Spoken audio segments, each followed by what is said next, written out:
ताज्या घडामोडी आणि नवीन बातम्या पाहण्यासाठी आमचं मी साक्षीदार हे चॅनल सबस्क्राईब करा। इस्कॉनच्या श्री राधा मदन मोहनजी मंदिराचे देशाचे पंतप्रधान नरेंद्र मोदींच्या हस्ते उद्घाटन होणार आहे। या अलौकिक सोहळ्याची माहिती देण्यासाठी शनिवारी खारघरमधील इस्कॉन मंदिरात पत्रकार परिषद संपन्न झाली। खारघर येथे इस्कॉनच्या माध्यमातून उभारण्यात आलेल्या भव्य अशा श्री राधा मदन मोहनजी मंदिराचे उद्घाटन आध्यात्मिक वातावरणामध्ये संपन्न होणार आहे। हा सोहळा 9 ते 15 जानेवारी 2025 दरम्यान आयोजित करण्यात आला आहे। समाजाच्या आध्यात्मिक प्रवासामध्ये मैलाचा दगड ठरावा अशा स्वरूपाचे हे मंदिर झालेले असून त्याच्या उद्घाटनासाठी देशाचे पंतप्रधान नरेंद्र मोदी उपस्थित राहणार आहेत। उद्घाटन सोहळ्यात सन्माननीय पंतप्रधानांच्या हस्ते कल्चरल सेंटर आणि भारताच्या आध्यात्मिक परंपरेचे अवशेष सांभाळणाऱ्या वैदिक म्युझियमचे भूमिपूजन देखील होणार आहे। या उद्घाटन सोहळ्याला पंतप्रधान नरेंद्र मोदी यांच्यासह महाराष्ट्राचे राज्यपाल CP राधाकृष्णन, मुख्यमंत्री देवेंद्र फडणवीस, उपमुख्यमंत्री एकनाथ शिंदे, उपमुख्यमंत्री अजितदादा पवार यांच्यासह अनेक मान्यवर उपस्थित राहणार आहेत। 15 जानेवारीला श्री राधा मदन मोहनजी मंदिराचे महालोकार्पण संपन्न होणार आहे। संपूर्ण आठवड्यात भक्तिपूर्ण वातावरणामध्ये भजन कीर्तन यांचे सादरीकरण होईल। सोहळ्यामध्ये वैदिक परंपरेनुसार 8 आचार्य आणि 10 प्रमुख दैवतांची प्राणप्रतिष्ठा होणार आहे। अन्य आध्यात्मिक कार्यक्रमात वैष्णव समागम, नाटिका, भजन, संध्या, कीर्तन मेळा असे कार्यक्रम रंगतील। सोहळ्यादरम्यान रोज येणाऱ्या भाविकांसाठी महाप्रसादाचे आयोजन देखील करण्यात आले आहे। ड्रामायन यावेळी नूतन मंदिराच्या उद्घाटनासह वैदिक म्युझियम आणि कल्चरल सेंटरचे देखील भूमिपूजन होणार आहे। कुछ दिन पहले 14 नवंबर को हमारे माननीय मुख्यमंत्री प्रधानमंत्री जी नरेंद्र मोदी जी खारघर में आए थे और इस्कॉन खारघर के भक्तों को यह सुअवसर मिला उनको स्वागत करने के लिए। तो मंदिर के सारे भक्त अबाउट 30-50 डिवोटीज हम लोग गए थे खारघर ग्राउंड। तो बहुत अच्छा लगा हम लोग को उनको स्वागत करके। तो भक्त लोग कीर्तन कर रहे थे, हरे कृष्णा कृष्णा कृष्णा हरे हरे, हरे राम राम राम हरे हरे। तो भक्त लोग मोदी जी के आने से पहले कीर्तन शुरू कर दिए थे और कीर्तन से जो माहौल जो इतना स्पिरिचुअल हो गया था कि सारा वातावरण आध्यात्मिक बन गए थे। तो उसी समय मोदी जी हेलीकॉप्टर से आए और बाई रोड हम लोग के नजदीक में आए, उनको हम लोग स्वागत किए। मेरे साथ में वैष्णवी से प्रभु, मैं और भी सारे भक्त थे। तो मोदी जी इतना प्रभावित हो गए कीर्तन से कि उन्होंने खुद अपने हाथ में करताल ले लिया और करताल लेकर के वे खुद कीर्तन में भाग ले लिए। और इस कीर्तन करते करते हम लोग स्टेज तक गए तो देखा कि स्पिरिचुअल इतना इन्वायरमेंट हो गया था कि वहां पर सभी वातावरण जैसा कि एक धाम जैसा हो गया था और सारे भक्त जो है बहुत ही आनंदित थे, प्रसन्नचित थे। मोदी जी भी बहुत आनंद में थे, प्रसन्नचित थे। तो इस तरह से उनको बहुत अच्छा लगा ये कीर्तन में भाग लेकर के, क्योंकि यह संकीर्तन जो है बहुत ही आध्यात्मिक रूप से परिपूर्ण है, ये शास्त्रों से परिपूर्ण भरा हुआ है। बताया गया कि भगवान जो इस कलयुग में नाम के रूप में अवतार लिए हैं। कली का नाम रूप में कृष्ण होता है और नाम हईते हय सर्व जगत निष्ठा। तो जो भगवान सतयुग में नरसिंह भगवान आए हैं, त्रेता युग में भगवान रामचंद्र आए हैं, द्वापर में भगवान कृष्ण आए, ये कलयुग में भगवान जो है वही भगवान चैतन्य महाप्रभु रूप में आए हैं और उन्होंने हरिनाम संकीर्तन का प्रचार किया है। तो जो भी व्यक्ति हरिनाम संकीर्तन का कीर्तन करते हैं तो इस कीर्तन के द्वारा ही स्वयं का उद्धार होता है और पूरे जगत का उद्धार होता है। इसलिए श्रील प्रभुपाद जी इस्कॉन के फाउंडाचार्य उन्होंने 1966 ईस्वी में इस्कॉन की स्थापना की है और पूरे विश्व में आज लगभग 1100 सेंटर हैं और सभी केंद्रों में यह हरिनाम संकीर्तन सुबह से शाम तक होते रहता है। 4:30 मॉर्निंग 4:30 बजे सुबह ब्रह्ममुहूर्त के समय से ये कीर्तन शुरू होता है, जिसमें कि हम भक्त जप करते हैं, भागवतम का क्लास होती है और दोपहर में राजभोग आरती होती है, शाम को तुलसी आरती और संध्या आरती और भगवद गीता का क्लास भी होता है। तो सुबह से लेकर शाम तक रात 9 बजे तक ये प्रोग्राम चलते रहते हैं, इमीडिएट हर दिन चलते रहता है। क्योंकि ये कलयुग जो है, ये बात शास्त्र भागवतम बताया गया है कि कलयुग दोषों का सागर है, यहाँ दोषी दोष है। जैसे कि इस धर्म के जो 4 स्तंभ बताया गया था शास्त्र में कि सत्य, दया, पवित्रता और तपस्या, लेकिन इस कलयुग में प्राय सभी जो धर्म के स्तंभ में सभी टूट चुके हैं। सत्य है वो भी धीरे धीरे खत्म हो रहा है। तो कली का बोलता है कि कली दोष निधेर आदन अस्ति एक महान गुना कितना दो किसस्य मुक्त संगम परम बजे। एक मात्र जो है ये सारे पापों को नष्ट करने के लिए ये स्वयं भागवतम प्रण किया गया है कि ये जो नाम संकीर्तन यस्य, भगवान का नाम ही एक ऐसा चीज है जिसके द्वारा हम सारे पापों को नष्ट कर सकते हैं और हमारा जीवन को उद्धार कर सकते हैं। और चैतन्य महाप्रभु इसी चीज को बता रहे हैं कि नाम बिना कली का नाही आर धर्म सर्व मांग सार यही शास्त्र मर्म। तो इसीलिए अभी 4 युग जैसे कि मैं बताया, सतयुग, त्रेता युग, द्वापर, कली। तो सतयुग में सूर और असुर, देवता और जो दानव जो है अलग अलग लोक में रहते थे। क्योंकि जैसे ही नाम का जप करते हैं, कीर्तन करते हैं, तो धीरे धीरे उनका जो आसुरी प्रवृत्ति है, काम, क्रोध, लोभ, ईर्ष्या, द्वेष धीरे धीरे खत्म होने लगता है। और वही भक्त जो शुद्ध भक्त बनते हैं और अपना जीवन को आनंद लेते हैं, प्रचार करते हैं। इसका हम व्यवहारिक देखते हैं कि प्रभुपाद जी जब अमेरिका गए तो वहां पर उन्होंने हिपी कौन है, जो कि वे 4 पापियों का जीवन है, नशहार, मसाहार करना, जुआ करना, व्यभिचार करना, उनका ही जीवन है। लेकिन प्रभुपाद जी जो हरे कृष्ण मंत्र का उन्होंने कीर्तन ही किया और कीर्तन करके ये सारे जो हिपी लोग थे उनको हैप्पी कर दिए। तो भागवतम का एक, गीता का एक श्लोक है कि जहां पर भगवान कृष्ण है और जहां पर अर्जुन है, उसी की तरफ जो है क्या होगी, ऐश्वर्य होगा, विजय होगी, अलौकिक शक्ति और नीति भी उसी की तरफ होगी। बहुत सुंदर श्लोक है गीता का अंतिम श्लोक, यत् योगेश्वर कृष्ण यत् पार्थ धनुधरा तत्र श्री विजयो भूति धुआ नीति मतिर्महा। संजय बोलते हैं कि एक योगेश्वर कृष्ण, जहां पे योगेश्वर योगियों के स्वामी कृष्ण है, और एक पार्थ धनुधरा, और जहां पर धनुधर अर्जुन है, उसी की तरफ तत्र श्री मतलब ऐश्वर्य होगा और विजय उसका उसी की ही विजय होगी। और भूति का मतलब होता है अलौकिक शक्ति। अगर हमको अलौकिक शक्ति चाहिए, ऊर्जा चाहिए, स्पिरिचुअल पावर चाहिए, तो इसके लिए भी क्या करना पड़ेगा, हमको महामंत्र का ही कीर्तन करना पड़ेगा। और नीति जो हमारा जो नीति है, जो हमारा डेमोक्रेसी का जो हम जो नियम पालन करते हैं, उसका फॉलो करते हैं, वो सारी चीज जो है एक साथ व्यक्ति के अंदर आ जाएंगे जब वह अपने कृष्ण को अपने साथ में रखेंगे। तो इस कलयुग में भगवान को साथ में रखने का मतलब क्या हुआ, उनके नाम का जप करना और कीर्तन करना। हरे कृष्णा कृष्णा कृष्णा हरे हरे, हरे राम राम राम हरे हरे। जैसे भगवान का नाम का जप करते हैं तो हम भगवान हमारे कृष्ण हमारे साथ में है, और जहां भी जाएंगे, जो भी हम काज करते हैं, जो भी हमारा मिशन है, उसको अवश्य पूरा होने वाला है। ये चैतन्य महाप्रभु का ही भविष्यवाणी है। और श्रील प्रभुपाद जी इसी को महामंत्र को लेकर उन्होंने सब विचार किया है। और आज हम देख रहे हैं बजट में कि इस्कॉन जो है इतने अवरोध के बावजूद भी आगे बढ़ रहा है। हरे Krishna.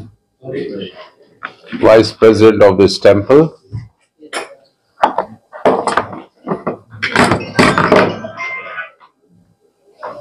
would like to request now Samved, who is also one of the vice presidents. He will be talking about the importance of this temple as well as the importance of the Dhanis, those who have contributed to this temple for constructing this temple, because he is personally connected and responsible for taking care of such people. So he's a life membership director as well as a vice president, Sita Mohan Das.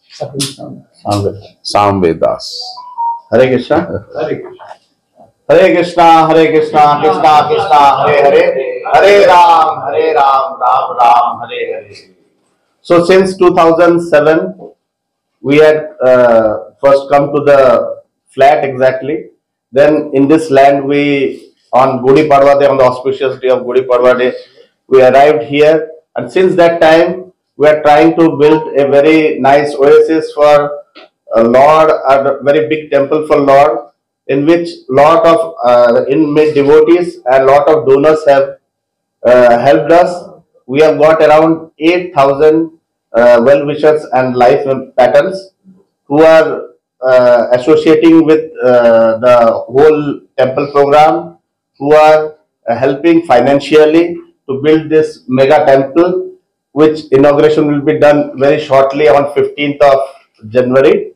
So, as said in scriptures, Lord says that whatever you do, yat karosi, yat asnasi, yat juhosi dadasi, yat tapassasi konte, tat kurusva mada arpanam. Whatever you do, whatever you eat, whatever donations you give, whatever austerity you want to perform, you perform for the pleasure of me. So this all, even you all, are working very hard to propagate this Krishna consciousness movement. We thank all our life member donors. We have got different categories like room donors, Vaikunt Sevaks, Dharma Sevaks, Radha Madan Mohan Sevaks, and life patterns who have associated with us, who have helped us, and who have given the connections to all the prime devotees who have now joined with us. So approximately we have got around 10,000, 8,000 members and 2,000 more well-wishers who are helping us in this mega project. So we thank everybody, even the press people who have always come in the time of Janmashtami, and you have covered us very nicely, and we thank you all, and we invite you all also for this mega project. You can all come and propagate this Krishna consciousness as said in scriptures. Hare Krishna, Krishna Krishna, Hare Hare, Hare Ram, Ram Ram. Srila Prabhupada ki jai. So we'd like to tell them that Krishna attracts everybody, and so these wonderful people have been attracted for this mega project who are keeping our movement alive. And it's also very, very important that we thank them, and they will be they will be participating in the festival from the 6th itself. From 6th January, they will be all invited to this place. Then we'd like to introduce you to our another vice president. His name is Vaishnav Prabhu. He is heading the college, and he is heading the educational programs here. From the past many years, we have a Bhaktivedanta College for Vedic Education, which teaches Sanskrit, which teaches Bhagavad Gita, which teaches many other scriptures systematically. And as this knowledge has been coming through Vedic teachers, so we carry the same knowledge through the Vedic teachers from here also. So we have a college where students come and a lot of people participate all the time. And from this college, we also go to the big institutions like Tata. We go to the other corporate world to teach Bhagavad Gitas and many other scriptures, and so that they can be tuned with their actual culture and the culture of land. Like Sita Mohan Prabhu was talking, Nama Sankirtan. तो हम महाराष्ट्र के संत तुकाराम जी को कभी भूल नहीं सकते हैं, जिन्होंने इसी नगरी में नाम संकीर्तन के द्वारा अपने जीवन को पूरा प्रचलित किया, और उस नाम संकीर्तन को करते करते वो भगवत धाम पहुंच गए। कभी कभी वर्तमान स्थिति के जो लोग हैं, जो भौतिक एजुकेशन प्राप्त करके अपने बुद्धि को भ्रष्ट कर लेते हैं, उनके दिमाग में ये भी नहीं आ पाता कि तुकाराम जी के संत कैसे थे और कैसे वो भगवत धाम गए। तो ऐसे नीतियों को, ऐसे ब्रेन्स को हमको ध्वस्त करना होगा। भले ही वो चाहे वो आईएएस ऑफिसर्स के दिमाग में बैठा हो कि ये फिक्शन है, ये माइथोलॉजी है, यहां तक भी अज्ञानता है। सो ये नॉलेज, ये कॉलेज प्रचार करता है, और आपके समक्ष वैष्णवांग्री इसके ऊपर पूरा प्रकाश डालेंगे वो क्या क्या प्रोजेक्ट्स और क्या क्या प्रोग्राम करते हैं। Dr. Vaishnav Das. पेपर पे ही था, लेकिन आज हमारे सामने ये इतना भव्य रूप से प्रकट हो चुका है। तो ऐसा ही कुछ जो प्रभु जी कह रहे हैं, वो नंदग्राम अभी हमारा जो विजन है वो हमारे सामने दिखाएंगे। इसका मूल में है कि भगवान का पूजा कभी भी बिना गौ माता के पूजा से के बिना पूरा नहीं हो सकता है। इसके लिए महाराष्ट्र सरकार ने भी पिछले बार गौ माता को राजमाता का ये स्वीकार किया है कि महाराष्ट्र पहला ये राज्य है जहाँ पर गौ माता को राजमाता का दर्जा दिया है, और गौ रक्षा के लिए इन्होंने गौ संरक्षण बोर्ड भी बनाया है। ये पहला, इसके लिए हमको जो धन्यवाद देना चाहिए महाराष्ट्र सरकार को। उस रास्ते को आगे बढ़ते हुए हमने भी भगवान का पूजा हमारे इस मंदिर में होगा, लेकिन उसके लिए जितने कुछ भी हमको चाहिए ये सब कुछ बिना गौ माता का नहीं हो सकता है। इसके लिए हमने यहाँ पर गोनंद ग्राम, इसके साथ साथ गौ माता का सेवा हो, साथ में जितने गांव वाले हैं इनको वहाँ पर मैं जब जाता हूँ वहाँ पर ना प्रॉब्लम है कि वहाँ पर पानी नहीं है और वहाँ रोजगार का लिटरली कोई साधन नहीं है। वो लोग काम करने यहाँ आते हैं, लेकिन वहाँ पर उनके पास 50 एकड़ तो पूरा जमीन खाली है, वहाँ पर केवल बारिश में चावल का खेती होता है, उसके बाद फिर कुछ होता नहीं। तो हमारे इस प्रोजेक्ट में आपको दिखेगा कि इन सब जो मूल बिंदु है इसको हम लोग एड्रेस करने वाले हैं। एक तो ग्रीन एनर्जी हम लोग बहुत सुन रहे हैं, इसका वहाँ पर पूरा संभावना है कि उसको बढ़ाया जाए। गौ सेवा है, उससे फिर बायोगैस और मैन्योर और जितने भी वेस्ट होता है इसको गौ माता के थ्रू हम लोग बहुत सुंदर उसका उत्पाद बना सकते हैं। लेकिन करने के लिए विजन नहीं है वहाँ पर, तो ये हमारे आने से ये आगे बढ़ेगा। तो इसमें हम लोगों ने जो जो सोचा हुआ है, ये यहाँ का लोकेशन है, आप ये लोकेशन देख सकते हैं। ये खारगर और वो जो मोर पंख दिख रहा है, ये भीमा शंकर जी का जो पहाड़ है ठीक उनके नीचे ऊपर भगवान का स्थान है और नीचे ये स्थान हमको प्राप्त हुआ है। तो ये अभी प्रभु जी कहे 108 एकड़ में से 50 एकड़ का प्लान हमने बना लिया है, तो फेज बाय फेज इसको हम बढ़ाएंगे। ये एक्चुअल वहाँ का फोटो है जो आप देख सकते हैं। कई लोग आप लोग वहाँ पर गए भी होंगे। तो अभी भी जो भीमा शंकर जी का जो ज्योतिर्लिंग है उसमें जाने के लिए जो पहले का रास्ता था चल के, वो इसी गांव में जाके शुरू होता है। तो वो भी एक है, सरकार ने कोशिश किया है उसको चलाने का। तो रोड बहुत घूम के है, ये हमारे आने के बाद ये बहुत शॉर्टकट आप कह सकते हो कि यहाँ से 1 घंटे में आप वहाँ पहुँचते हैं और वहाँ से चल के आप ऊपर जा सकते हैं। ये टूरिज्म के लिए भी बहुत बड़ा ये साबित होगा। इसके अलावा जो हमारा मेन एक्टिविटीज है, वहाँ पर एक छोटा कृष्ण बलराम मंदिर होगा जहाँ भगवान ग्वाल रूप से वहाँ पर रहेंगे, उनका सेवा होगा। प्लस गाँव वालों के लिए और यहाँ के जो शहर के हमारे भक्त हैं, इन दोनों को एक मिलने का एक कॉमन ग्राउंड जो हो वो वहाँ बने। तो उनके लिए योगा जो हम यहाँ पर कर रहे हैं, योगा के लिए जो खुला वातावरण चाहिए उसका हम लोग वहाँ पर निर्माण करेंगे। और गांव के जो लोग हैं, खासकर जो लेडीज हैं, माता जी हैं, उनके रोजगार के लिए एक ट्रेनिंग सेंटर और रूरल डेवलपमेंट प्लान हमारा है, ताकि उनको सिलाई कढ़ाई और जो गौ प्रोडक्ट बनाने का कार्य है ये सब लोग सालों भर कर सकते हैं। प्लस गुरुकुल होगा वहाँ पर, ताकि वहाँ के जो बच्चे हैं इनको वैदिक शिक्षा साथ साथ स्किल डेवलपमेंट का भी हमारा उसमें प्लान है, जिसके लिए भी सरकार ढूंढ रही है कि कैसे एक ऑथेंटिक संस्था हो जो इसमें बढ़ के कार्य करे। तो जो हमारे रोज के सामान लगते हैं, skill, normal plumbing, carpentry, welding, इस तरह का कुछ एक योगदान वहाँ पर वो भी होगा, जिससे वो रोजगार करें। और वहाँ रह के उनको रोजगार का भी बहुत सुविधा प्राप्त होगा, जो कि हमारे 100 एकड़ में काफी कुछ लगेगा लोगों को, तो वो वहाँ पे वहीं कार्य कर सकते हैं। उनको अननेसेसरी शहर में आने का जरूरत नहीं है। प्लस जैसे मैंने बोला पानी का प्रॉब्लम है, ये आप इस स्लाइड में देख सकते हैं। वो पहाड़ से अभी ये पानी बह जाता है और रुकता नहीं है, इसके कारण पानी का प्रॉब्लम है।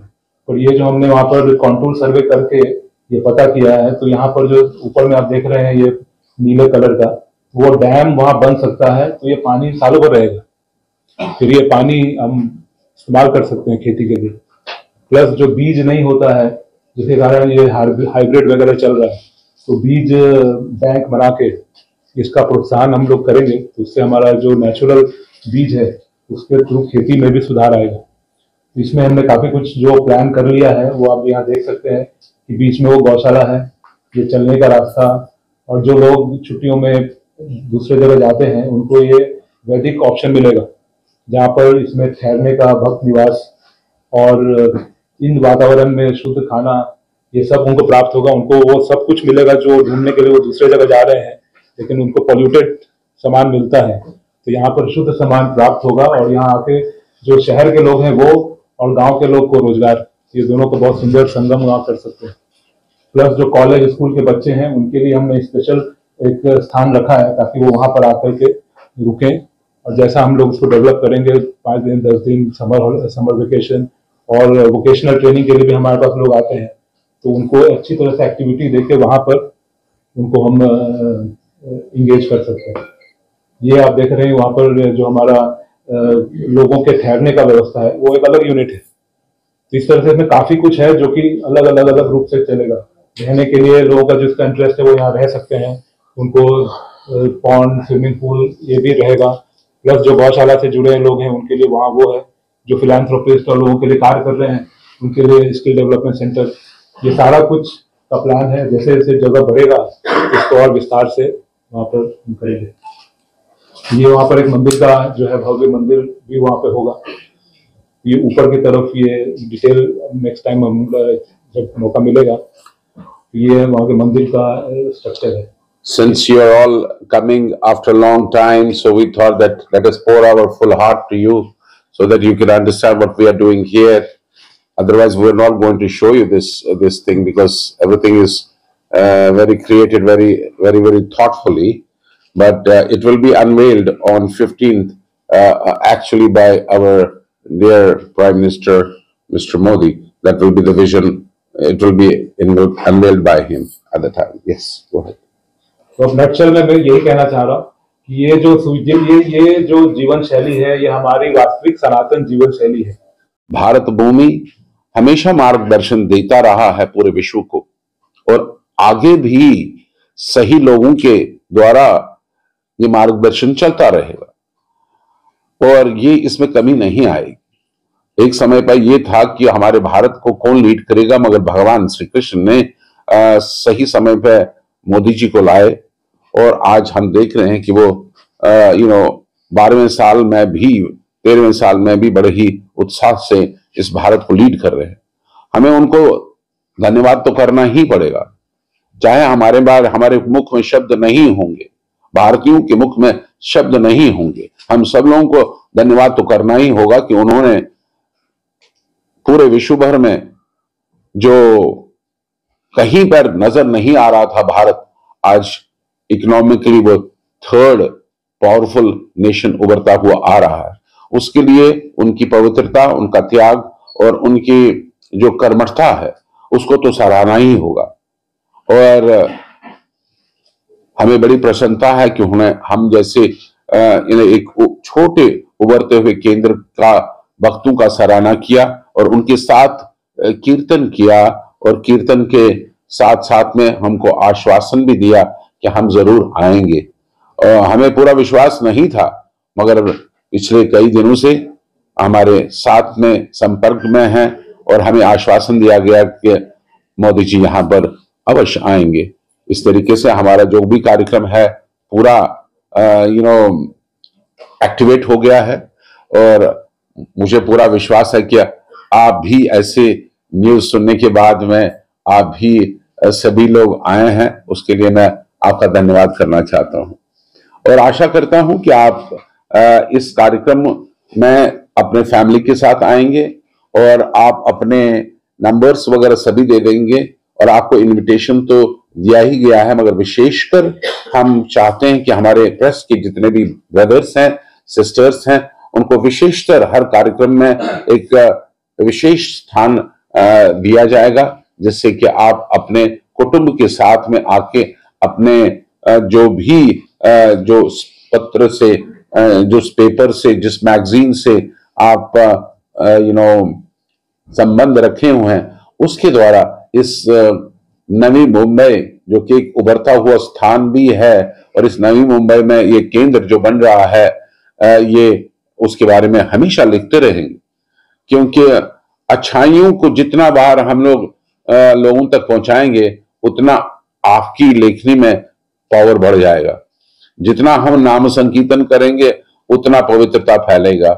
दर्शाएंगे आपके प्रेस किट में हमने हमारे प्रभुपाद जी का और हिज होलिनेस गोपाल कृष्ण गोस्वामी महाराज जी का चित्र रखा हुआ है, और उसके साथ साथ में एक QR कोड भी रखा हुआ है, जिस QR के द्वारा आपको इस पूरे प्रोजेक्ट के पिक्चर्स, सुंदर पिक्चर्स आपको प्राप्त होंगे। ऑफ कोर्स जिस दिन उद्घाटन होगा, प्राण प्रतिष्ठा तो 14 तारीख को होगा, उससे पहले बहुत ऐसे कार्य होते हैं जो देव आवाहन के उपलक्ष्य में किए जाते हैं। तो उस संस्कृति को भी आप अपने कैमरा से कैप्चर करें, क्योंकि यही संस्कृति तो हमारे असली जीवन का धरोहर है। तो उसको आप दर्शाइए जरूर। और हमारे वो कार्यक्रम 6 तारीख से ही स्टार्ट होंगे, और फिर 13, 14, 12 जब देव को यहाँ पर अपने प्रेम के अंतर्गत लालन पोषण करके सुलाया जाएगा, उनको अभिषेक किया जाएगा, उनको फूलों में निहारा जाएगा, उनको और व्यंजन खिलाया जाएगा, उनको प्राण प्रतिष्ठा किया जाएगा। ये आइडॉल्स नहीं है, ध्यान से सुनिए।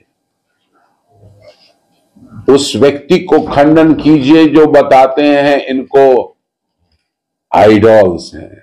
ये क्या है? अर्च विग्रह है।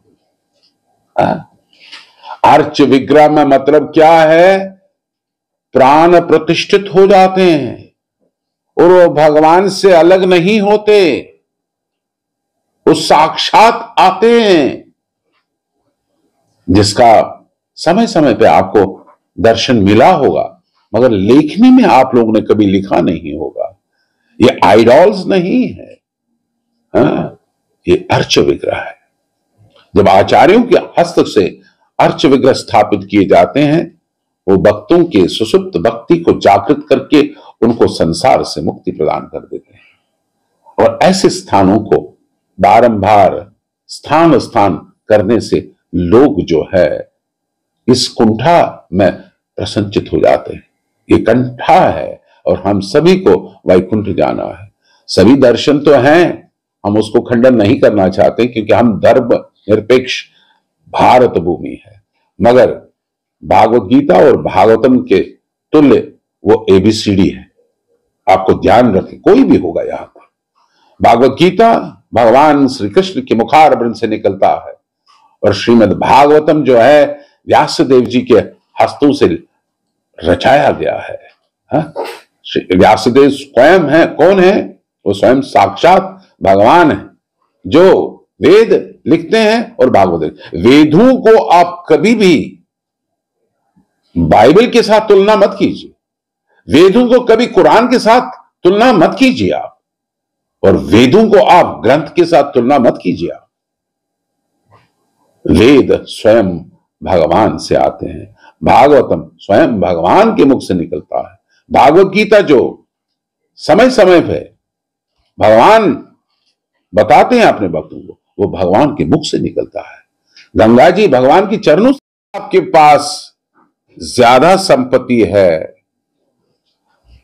अमेरिका तो 2% कर लगा के आपको कन्वर्शन करने के लिए लोगों से लेता है, और फिर हर जगह पे क्रिश्चियनिटी फैलाता है। अगर भारतवर्ष में भी ज्यादा पैसा होगा, तो अगर हमको उनको सनातन धर्म में चेंज करना होगा, उसमें क्या प्रॉब्लम? आप जो फंड का यूज करेंगे वो अपना सनातन धर्म बढ़ाने को कर रहे हैं। हाँ, याद रखिए आप। मगर हम अभी तक नहीं किए हैं। अगर जब नंबर 1 बन जाएगा इंडिया इकोनॉमी में, तो उस वक्त हम लोग करेंगे, वो काम भी करेंगे, क्यों नहीं कर सकते। आज एक्चुअली तो भारतवर्ष तो एक ही है, और ये पूरा जो भारतवर्ष है, पूरे दुनिया को भारतवर्ष कहा जाता है। ये जब राजा भरत राज करते थे भारतवर्ष में, उस वक्त उनके नाम पे ये इंडिया को भारतवर्ष कहते थे। अब तो यूएन आ गया, तो हर फ्लैग हर प्रांत में, हर टुकड़े में हो गया, तो हम लोग बोल रहे। मगर पहले आप देखिए, आज देखिए न्यूजीलैंड के, आप कहानी सुना होगा, वहां के अब ये जो माओरीज लोग हैं, वो बोलते हैं हम लोग एक्चुअली यहाँ के अपने लोग हैं, और जितने भी हम पर रूल कर रहे हैं वो हमारे लोग नहीं। तो इसी तरीके से हर प्रांत में रेड इंडियन जो है अमेरिका के असली वासी थे, अफ्रीकन जो थे कल वो एक्चुअली वासी थे यहाँ पर। तो इस जब आप भागवतम पढ़ेंगे तो आपको पता चलेगा कि ये पूरा जो है, जो वर्ल्ड जो है, उसको भारतवर्ष ही कहा करते थे। महाराज जी, यस, आपका जो कार्य चल रहा है उनको हमारा शुभकामनाएं है, हमारा सदिच्छा है आपको अलग सवाल पूछ रहा हूँ। यस, पूछिए।